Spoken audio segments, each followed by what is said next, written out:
Okay, I'm feeling quite generous today. So I've picked a random replay and we're gonna go through it, okay? This guy says he doesn't know why he is losing. Let me read the exact description. I'm gold 3 and can't win. I see their tank is diamond, but the DPS, they match, you're blaming things that are not in your control, okay? You have to understand, it doesn't matter who you get matched with, who you get matched against. It doesn't matter, it will always be random, okay? You have to focus on yourself and what you're doing. So I'm going to teach you how to think about Sojourn, how to understand Sojourn, how to carry games, okay?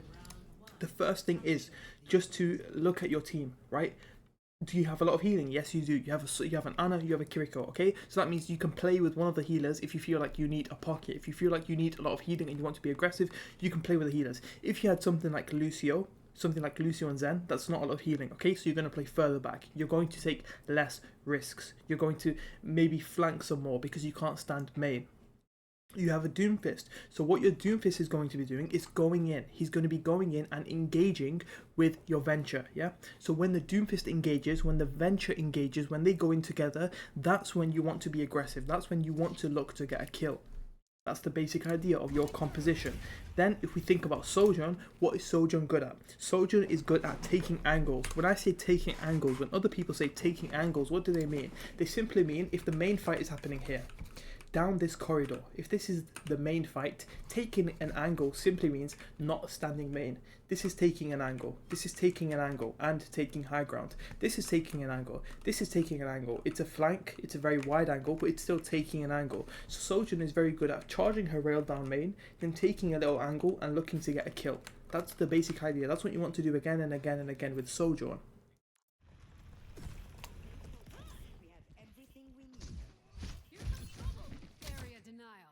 So this is fine, but you have to understand it's very wide, okay? It can be a little bit dangerous. So what I like to do is I like to check, is my team nearby? If I take an angle this wide, can I be with my team? No, my team is not nearby.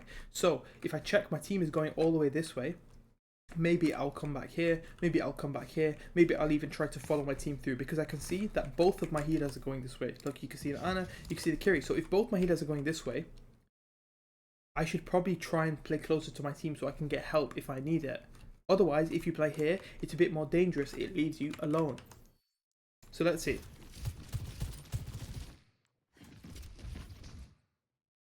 I like what you're doing. You're using cover. You're not going too aggressive. Okay. So let's look at the shot in terms of our aim. Are we aiming correctly?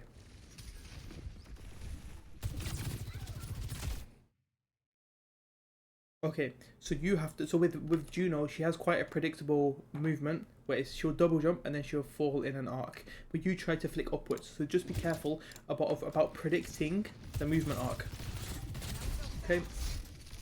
Again, this is a very lazy use of your E. So this is another reason why you're losing games. Look at this E, right? Does this E actually do anything? Look where it goes. Does this do anything? No. It does nothing at all, right? So let's think about how should you use your E on Sojourn. Number one, you should use it to defend a position. So you're either going to E on top of yourself so the hazard can't dive you. You're going to E so the Mei can't walk here, right? That's the first use. Second use is to push people out of a position. So let's say these supports, we don't want them helping their team from here because they have a nice angle. Use E here so they can't walk here. So the Kiri now has to TP forward, or the Juno, she has to stay back. Right, you're going to push people away from a position. That's how you should be using your E instead of being lazy and just throwing it out randomly.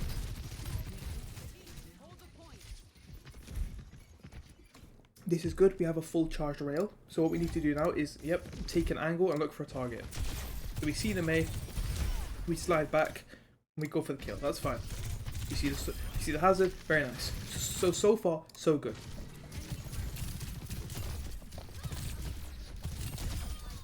Okay, nice.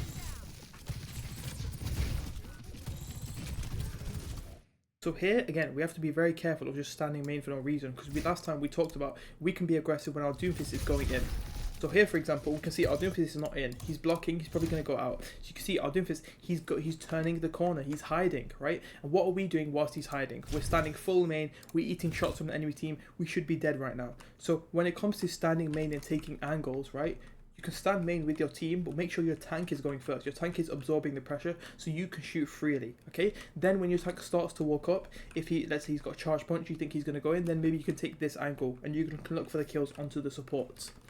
You're peaking too early, which makes me think you're going to die a lot if you do this more often, which makes me think you're not going to win games.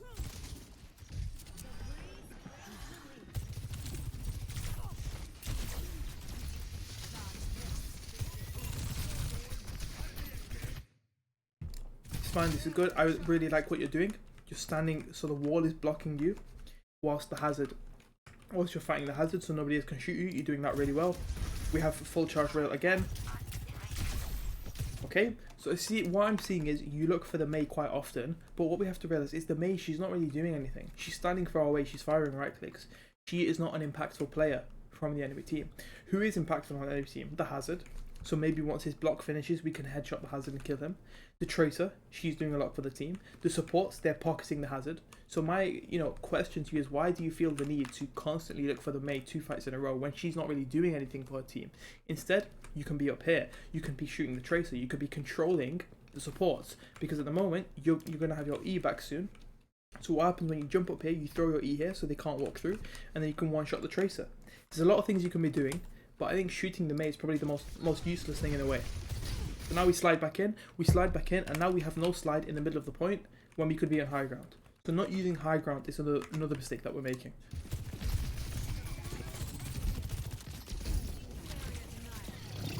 Again, let me ask you, what is this E going to do for us? The Juno, because she's not a great player, she walks into it.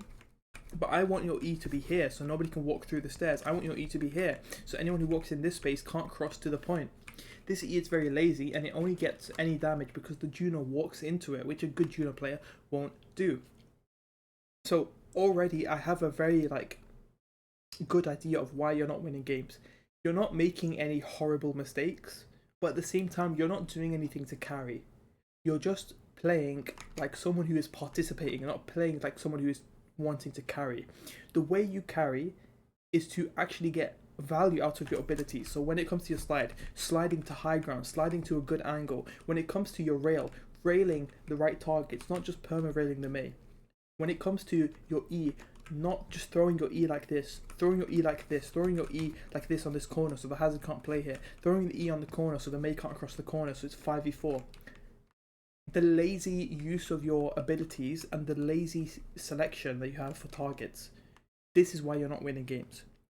You're doing, it looks like you might be doing the right thing, but you're missing the point of getting value out of your abilities, getting value out of your weapon. So this fight, how I expect these fights to go is every single time you can zone off the Mei, that's fine. Maybe you force her to use wall, maybe you force ice block. But as soon as the Mei is no longer of interest, you fly, you jump up here, you start zoning the Juno, you can shoot the Juno, you can probably one-shot her if you have rail. You zone the Kiri, you stop the Kiri healing the hazard. If the hazard then drifts over here, you can now shoot the hazard. If the hazard jumps for you, that's fine. Then you can drop off the high ground and you can still pressure his team. But at the moment, we're just looking for the Mei. We're shooting the hazard when he's in block. We're not applying pressure to anyone. We try and go for a crazy flick on the tracer. We're just not getting anything done. And if you look at the enemy team, all of them are getting something done. Whether they're using wall, whether the tracer is pressuring your supports, all of them are getting things done. But it feels like here we're just shooting random targets. So you need to seriously improve your ability usage, and you need to improve your target priority. And in my opinion, that is what will carry you forward as a Sojourn player. Your aim is not bad, your positioning is not too bad, but you're not doing enough to carry the game.